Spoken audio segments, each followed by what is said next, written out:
We like to have fun, like no matter where we play. If we're playing to like 1 or 1,000 people, we always have fun. So just the three of us love playing together.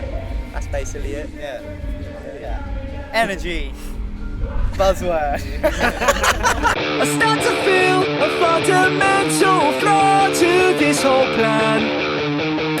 The last 6 months we've been writing for the album and recording it. Man. Like we this, recorded the whole album. This year we've been pretty non-stop with touring and just playing everywhere we can. And now, sort of the album's coming out in October, so we're just having a couple of calmer months just to get everything aligned to release. So as soon as it's out, we'll be touring non-stop again. So I feel like these songs are probably, if you were to dissect the songs, probably some of the most complicated songs we've ever written, but they definitely come in a much more cohesive package, you know what I mean? So I think if you heard them, they sound more like just songs, but if you dissected them, they're complicated. So just like learning them was hard enough, like, yeah, it's been good. Yeah, we're just drilling them at the moment, just trying to get them gig ready. Yeah, nice and tight. Getting ready for when the album comes out. Yeah, man. It's sort of just a collective of just sort of fucking coming of age songs, really. Just sort of becoming. I got my first boner yesterday. Just things like that. Yeah, pretty much.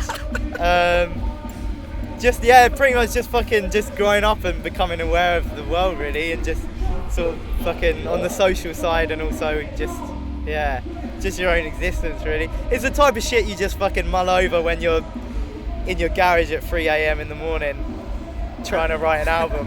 and about getting your first pube. Yeah, and that. So it's fine. But yeah, so. Lewis just likes to cover it up with deep stuff so people don't think he's silly, but it's really, we all got our first pube like the other week, so we're pretty stoked on it.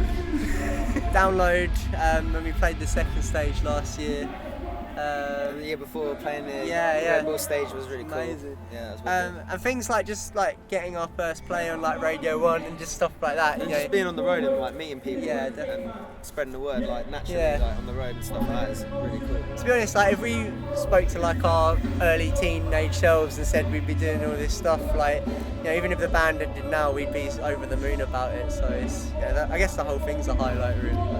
It's mainly the album release coming up, to be honest. And we'll do like a tour along with that as well. But sort of the past month and then leading up to it, it's just sort of getting things ready. Like we're shooting a video next week for the first single. It's just all of that stuff, really, and just finishing off all the niggly bits of the album. And then once it comes out, we'll hit the road heavy again. And get back out touring. Get more overseas to like the rest of Europe and stuff, which is something we've been meaning to do for ages, but it's kind of like if you've got a little bit of sort of a fan base to work on in your home country, then it's worth kind of capitalising on that before you go abroad and stuff. So. Yeah. I want to play the London Astoria, but it's shut down now, so I'm going to have to make enough money. The Palais in Hammersmith was sick as well. I'm going to have to make enough money to buy the Astoria, reopen it, and then play it. Because that's where all my favourite bands played and I went and saw. Lewis is actually starting his own business of protein shakes. Yeah. It's called, what are they called? It's called Mad Gains. Yeah, so Insta Gains. Gains. Yeah. Keep an eye out for Mad Gains, and that's how we're going to fund the Astoria coming back into business. Yeah, pretty much. Dave, PR agent's getting his hands over. But no, it's just playing sort of big gigs constantly, really. Just getting out in front of people. Yeah. That's what's most fun about this band for me. Completely, yeah. It's just when we have a good show with a good vibe and people are digging it. Like buzzing for the rest of the week just on a good show. It makes you realise why you do it. Yeah. I mean, like today, like for a band like us that's relatively unknown, like to walk out and have a whole tent full of people come out, and it's just the most insane thing. Like when you start playing guitar, that's what you dream of. So if we could get to the level where we're doing like that, when girls are crying and like like someone sacrificed himself at the back as well. Yeah.